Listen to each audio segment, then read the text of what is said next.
വർഷവും school open ചെയ്യുന്ന സമയത്ത് നമ്മൾ കുറേ കളർ പെൻസ് വാങ്ങും അല്ലെ. ഇപ്പോഴും പല കുട്ടികളും വിചാരിക്കുന്നത് കളർ പെന്നുകളുടെ എണ്ണം കൂടുന്നത് എത്ര എണ്ണം കൂടുന്നോ അത്രയധികം നമ്മൾ പഠിക്കും, അത്രയും നമുക്ക് ഇൻട്രസ്റ്റ് ഉണ്ടാവും പഠിക്കാൻ എന്നുള്ളതാണ്. എടാ, ഇത് വെറും മണ്ടത്തരാണ്. ഇവിടെ ഞാൻ 2 നോട്ട്സ് കൊടുത്തിട്ടുണ്ട്. ഇതിൽ ഫുൾ ബ്ലാക്കിലാണ് എഴുതിയിട്ടുള്ളത്. കുറെ ബോക്സസ് ഒക്കെ ഉണ്ട്, പക്ഷെ ഫുൾ ബ്ലാക്കിൽ. ഇവിടെ ഒക്കെ നല്ല ബ്ലൂ കളറിൽ ഹെഡിങ് കൊടുത്തിട്ടുണ്ട്.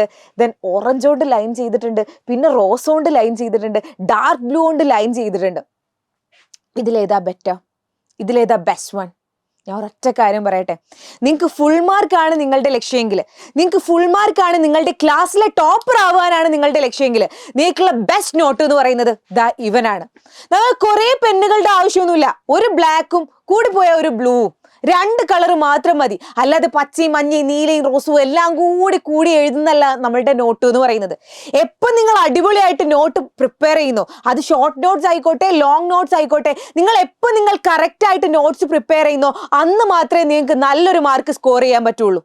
അത്രയും കാലം നിങ്ങൾ വെറുതെയാണ്. കുറേ വായിച്ച് പഠിച്ചിട്ട് ഒരിക്കലും ഒരു കാര്യവുമില്ല. എത്ര വായിച്ച് പഠിച്ചിട്ടും കാര്യമില്ല. ആ വായിച്ച് പഠിച്ച കാര്യങ്ങൾ നിങ്ങൾ എന്ന് നിങ്ങളുടെ ബുക്കിൽ കറക്റ്റായിട്ട് എഴുതി വെക്കുന്നോ അന്നേ നിങ്ങൾക്ക് കാര്യമുള്ളൂ. അല്ലാതെ നിങ്ങൾ ഒരുപാട് പഠിക്കും, ഒരുപാട് വായിക്കും, നിങ്ങൾ എത്ര വായിച്ചാലും നിങ്ങളുടെ എക്സാമിന്റെ തലേ ദിവസം ആ വായിച്ചതൊന്നും ഓർമ്മയില്ല. നിങ്ങൾക്ക് എന്തായാലും ഓർമ്മ ഉണ്ടാവില്ല. നിങ്ങളുടെ നോട്ടിൽ എന്താണോ ഉള്ളത് അത് മാത്രം നിങ്ങൾക്ക് നോക്കാൻ മാത്രമേ പറ്റുള്ളൂ. അല്ലാതെ നിങ്ങളുടെ ടെക്സ്റ്റ് ബുക്ക് ഇങ്ങനെ പുഴ പോലെ നീണ്ടു കിടക്കുകയാണ്. ആ പുഴ പോലെ നീണ്ടു കിടക്കുന്ന ടെക്സ്റ്റ് ബുക്ക് ഫുള്ളായിട്ട് വായിച്ച് സോഷ്യലൊക്കെ ആണെങ്കിൽ ഫുള്ളായിട്ട് വായിച്ചു പോയാൽ ഒരിക്കലും പോസിബിൾ അല്ല. അതിന് വേണ്ടിയിട്ടാണ് ഈ നോട്ട്സ് എന്ന് പറയുന്നത്.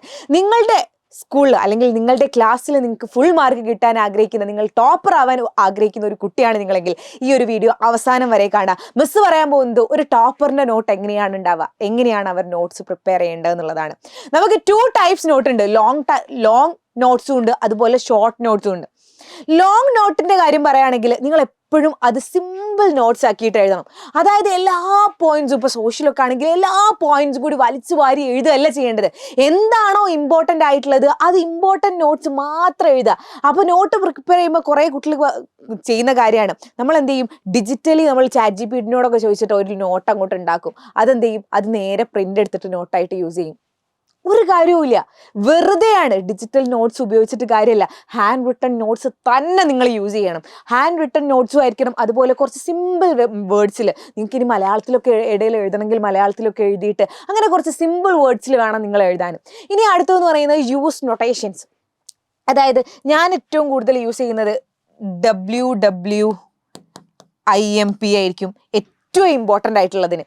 ദെൻ കുറച്ച് ഇമ്പോർട്ടൻ്റ് ആയിട്ടുള്ളതിന് IMP. ഇനി നമ്മളുടെ ഒരു പിന്നെ ഫോമുലൊക്കെ ആണെങ്കിൽ ഒരു ടേബിൾ ഒരു ബോക്സ് വരയ്ക്കും. ഇതുപോലെ നിങ്ങൾ നൊട്ടേഷൻസ് യൂസ് ചെയ്യുക. നിങ്ങൾക്ക് മനസ്സിലാവണം, നിങ്ങൾ എങ്ങനെയാണോ നിങ്ങൾക്ക് മനസ്സിലാവുന്ന രീതിയിൽ, നിങ്ങൾക്ക് ഇഷ്ടമുള്ള രീതിയിൽ അതുപോലെ നിങ്ങൾക്ക് ചെയ്യാം. ചില കുട്ടികൾ ഏറ്റവും ഇമ്പോർട്ടൻ്റ് ആയിട്ടുള്ളതിന് സ്റ്റാറൊക്കെ ഇട്ട് വെക്കും. അങ്ങനെ നിങ്ങൾക്ക് ഈ ഇമ്പോർട്ടൻ്റ് ആയിട്ടുള്ള കാര്യങ്ങൾ നിങ്ങൾ ഒറ്റ നോട്ടത്തിൽ കാണാൻ പറ്റണം. നിങ്ങൾ എക്സാമിൻ്റെ തൊട്ട് മുന്നേ എക്സാം ഹാളിലേക്ക് കയറുന്നതിന് മുന്നേ ഒറ്റ നോട്ടത്തിൽ നിങ്ങൾക്ക് കാണാൻ പറ്റണം. ഇത് സ്റ്റാർ ഇട്ടതാണ്, ഇത് ഇമ്പോർട്ടൻ്റ് ആണ്. ഇത് IMP ഇട്ടത്, ഇത് ഇമ്പോർട്ടൻ്റ് ആണ്. ആ ഇമ്പോർട്ടൻ്റ് കറക്റ്റായിട്ട് നിങ്ങൾക്ക് നോട്ട് ചെയ്യാൻ പറ്റണം, കറക്റ്റായിട്ട് നിങ്ങൾക്ക് അറ്റൻഡ് ചെയ്യാൻ പറ്റണം, കറക്റ്റായിട്ട് നിങ്ങൾക്ക് എഴുതാൻ പറ്റണം. അതിന് വേണ്ടിയിട്ടാണ് നൊട്ടേഷൻസ് യൂസ് ചെയ്യുന്നത്. ഇനി നിങ്ങൾക്ക് കുറച്ചൊരു ബുദ്ധിമുട്ടുള്ള ഭാഗമാണെങ്കിൽ ഒരു റൗണ്ടൊക്കെ ഇട്ട് വെക്കുക. അപ്പോൾ നിങ്ങൾക്ക് കറക്റ്റായിട്ട് മനസ്സിലാവും ഈസിയുള്ള ഏതാണ്, കുറച്ച് കൺഫ്യൂസിങ് ആകുന്ന ഏതാണ്, ഇമ്പോർട്ടൻ്റ് ഏതാണ് എന്നുള്ളത്.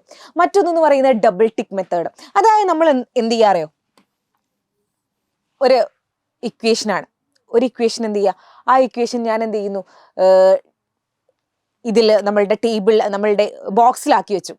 ആ ബോക്സിലാക്കി വെച്ച ഇക്വേഷന് നിങ്ങൾ ഒരു പ്രാവശ്യം പഠിച്ചു കഴിയുമ്പോൾ, ഒരു പ്രാവശ്യം അത് കാണാതെ പഠിച്ചു നിങ്ങളുടെ ഇക്വേഷന്, ആ ഇക്വേഷൻ ഒരു പ്രാവശ്യം നിങ്ങൾ പഠിച്ചു കഴിയുന്ന സമയത്ത് നിങ്ങൾ എന്ത് ചെയ്യുക, ഒരു ടിക്ക് ഇടുക. ഓക്കെ, ഇനി അടുത്ത പ്രാവശ്യം നിങ്ങൾ ഈ സെയിം നോട്ട് റിവൈസ് ചെയ്യാണ്. ആ സെയിം നോട്ട് റിവൈസ് ചെയ്യുമ്പോൾ അതേ സ്ഥലത്ത് ഇതുപോലെ ഒരു ടിക്ക് കൂടി ഇടുക.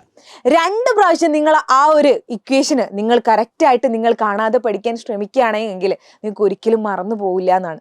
അപ്പോൾ നിങ്ങൾ എന്ത് ചെയ്യുക, ആ ഡബിൾ ടിക്ക് മെത്തേഡ് ഒന്ന് ഫോളോ ചെയ്യുക. ആൻഡ് അടുത്തെന്ന് പറയുന്നത് leave page after every chapter. അതായത് നമ്മൾ എല്ലാ ചാപ്റ്ററും പഠിക്കുന്ന സമയത്ത് നമുക്ക് തോന്നും ഇത്രേ കണ്ടന്റ് ഉള്ളൂ, ഇത്രേ ഉള്ളൂ എന്ന് തോന്നും. പക്ഷെ നിങ്ങൾക്ക് ആ ഒരു ചാപ്റ്റർ പഠിച്ചു കഴിഞ്ഞു, ഒരു എക്സാം ഒക്കെ കഴിയുമ്പോൾ കഴിയുമ്പം പിന്നെ ഫസ്റ്റ് ടേം അല്ലെങ്കിൽ മിഡ് ടേം ഏതെങ്കിലും ഒരു ടേം എക്സാം ഒക്കെ കഴിയുമ്പം നിങ്ങൾക്ക് തോന്നും ഇതിൽ ഈ ഭാഗം കൂടി പഠിച്ചു വെക്കണം അല്ലേ, അല്ലെങ്കിൽ PYQs നോക്കുന്ന സമയത്ത് ഈ ഭാഗം കൂടി പഠിക്കണമല്ലോ, ഇതും കൂടി ഇമ്പോർട്ടൻ്റ് ആണല്ലോ എന്ന്. അപ്പോൾ അത് എഴുതാൻ അവിടെ ഒന്നും സ്ഥലം ഉണ്ടാവില്ല. അപ്പോൾ നമ്മൾ എന്ത് ചെയ്യും, കഷ്ടപ്പെട്ട് സൈഡിൽ കൂടെയും ഇതിൻ്റെ മുകളിൽ കൂടെയും ഒക്കെ എഴുതും. അതിൻ്റെ ആവശ്യമില്ല. നമ്മൾ എല്ലാ ചാപ്റ്റർ കഴിയുമ്പോഴും ഒരു 2-3 പേജസ് ഒന്ന് ലീവ് ചെയ്യുക.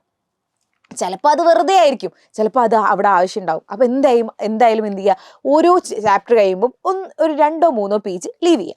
അതിൻ്റെ അടുത്ത അണ്ടർലൈൻ ഇമ്പോർട്ടൻറ്റ് ടോപ്പിക് നിങ്ങൾ എപ്പോഴും എന്ത് ചെയ്യണം, അണ്ടർലൈൻ ചെയ്യണം. അണ്ടർലൈൻ ചെയ്യാം, അല്ലെങ്കിൽ നിങ്ങൾ എന്ത് ചെയ്താൽ മതി, നമ്മളുടെ ഹൈലൈറ്റർ വെച്ചിട്ട് ജസ്റ്റ് ഒന്ന് മാർക്ക് ചെയ്താലും മതി.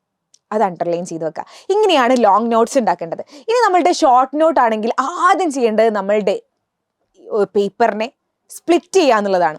അതായത് നമ്മളുടെ ഷോർട്ട് നോട്ട് എപ്പോഴും ഒരു ചാപ്റ്ററിന് ഒരൊറ്റ പേജ് എന്നുള്ള രീതിയിലാണ് വേണ്ടത്. ഒരു ചാപ്റ്ററിന് ഒരു പേജ് ആയിരിക്കും ഷോർട്ട് നോട്ട്. അതായത് ഞാനിപ്പോൾ ഈ ഒരു പേജിൽ നിങ്ങൾ ചെയ്യുകയാണെങ്കിൽ ആദ്യം ചെയ്യേണ്ടത് ഈ ഒരു പേജിനെ സ്പ്ലിറ്റ് ചെയ്യുക എന്നുള്ളതാണ്. ഇതിനെ ഇതുപോലെ സ്പ്ലിറ്റ് ചെയ്തിട്ട് വേണം നിങ്ങൾ എന്ത് ചെയ്യാൻ, ഇവിടെ എഴുതാൻ. ഒരു ചാപ്റ്ററിന് ഒരൊറ്റ പേജേ നിങ്ങൾ എടുക്കാവൂ.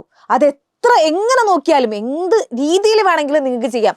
വളരെ ചെറുതാക്കി എഴുതിയിട്ടാണെങ്കിലും എന്ത് ചെയ്താലും നിങ്ങൾ ഒരു പേജ് ഒരു ചാപ്റ്റർ എന്നുള്ള രീതിയിൽ നിങ്ങൾക്ക് ഷോർട്ട് നോട്ട് ഉണ്ടാക്കണം. അതാണ് ഷോർട്ട് നോട്ട്.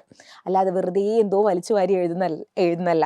അതുപോലെ തന്നെ നിങ്ങൾ എന്ത് ചെയ്യുക, ഫ്ലോ ചാർട്ടും മൈൻഡ് മാപ്സും ഒക്കെ യൂസ് ചെയ്യുക. ഫ്ലോ ചാർട്ട് ഉണ്ടാവും, നിങ്ങൾക്ക് എന്തെങ്കിലും പിന്നെ ഫോമുലാസും കാര്യങ്ങളൊക്കെ പഠിക്കാൻ ഫ്ലോ ചാർട്ട്സ് ഉണ്ടാവും, മൈൻഡ് മാപ്പുകൾ ഉണ്ടാവും. നിങ്ങൾക്ക് ചിലപ്പോൾ ഈ ChatGPTs ഒക്കെ അതിന് വേണ്ടിയിട്ട്, AIs ഒക്കെ അതിന് വേണ്ടിയിട്ട് യൂസ് ചെയ്യുക. നോട്ട്ബുക്ക് LM എന്ന് പറയുന്ന AI ഒക്കെ ഉണ്ട്. അതൊക്കെ എന്ത് ചെയ്യുക, അതൊക്കെ ഒന്ന് യൂസ് ചെയ്ത് നോക്കുക. അതൊക്കെ മൈൻഡ് മാപ്പ് ജനറേറ്റ് ചെയ്യുന്ന ആപ്പുകളാണ്. മൈൻഡ് മാപ്പ് ജനറേറ്റ് ചെയ്യുന്ന AI-കളൊക്കെ ഉണ്ട്. അതൊക്കെ യൂസ് ചെയ്തിട്ട് മൈൻഡ് മാപ്പുകൾ ഉണ്ടാക്കുക, ഫ്ലോ ചാർട്ടുകൾ ഉണ്ടാക്കുക. ആൻഡ് ഓൾസോ നമ്മൾ ഹൈലൈറ്റർ പറഞ്ഞ പോലെ ഹൈലൈറ്റർ യൂസ് ചെയ്തിട്ട് നിങ്ങൾക്ക് ഇമ്പോർട്ടൻ്റ് ആയിട്ടുള്ള ഭാഗം ഒന്ന് നോട്ട് ചെയ്ത് വെക്കുക. ദെൻ നൊട്ടേഷൻസ് യൂസ് ചെയ്യുക. അങ്ങനെ ഒരു പേജിൽ ഒരു നോട്ട് അല്ലെങ്കിൽ ഒരു ചാപ്റ്റർ എന്നുള്ള രീതിയിൽ വേണം നിങ്ങൾ ഷോർട്ട് നോട്ട് തയ്യാറാക്കാൻ.